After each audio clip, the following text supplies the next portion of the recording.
The following is an extract from Well This Is Growing Up, a biographical self-help book for teenage girls by Megan Street. I'll never forget when I was in my final year of school and there was this horrible Facebook page that someone created, which was called Thirsty Goss. People submitted girls' names and ratings out of 10 on both their ability in bed and how likely guys were to get some in bed with this girl. The page posted it with the girls' last names and all, for everyone to see. One night, my friend inboxed me the link to the page, which I had no idea about, and said that there was one on me. I still remember my stomach dropping. I followed the link in read on. It said, Megan Street Realtor/10, no points, don't bother, she's just a massive frigid C***CKTs.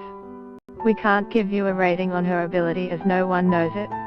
After reading this, I immediately felt like I had to prove this Thirsty Goss wrong.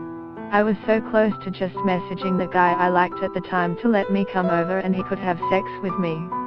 So close, but then I decided to sleep on my decision, by myself.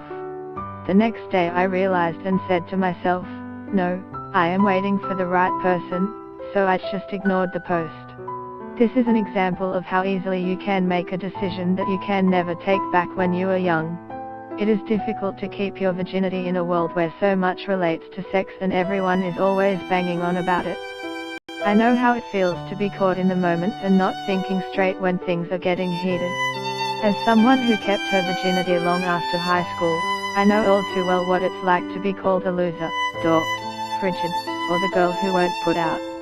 It's hard because, literally everyone, especially in school, is talking about sex, who they slept with on the weekend, who they F***KED, who they horizontally banged bodies with, and I am not going to lie, it's hard to walk the road less traveled.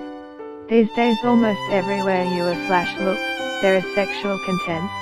If you are already feeling like a bit of a loser because you've never slept with anyone, these things can remind you that you may not feel hot enough and ultimately make you feel even crappier than you may already feel. These things can also give you the nudge to make you curious and sleep with any guy who will take you, pun intended. You think that once you sleep with someone you may feel more desirable, you may feel as though you can go out and sleep with heaps of guys now that your first time is over. At the end of the day, after all, it's supposed to feel good. You can even have sex talks with your friends rather than sitting there awkwardly twiddling your thumbs trying your best to fit in with the convo until someone says, how would you know? You haven't even had sex. But deep down you would know that you didn't lose your virginity for yourself, and that you did it to one, know how it feels, were curious, and two, to fit in with everyone. I am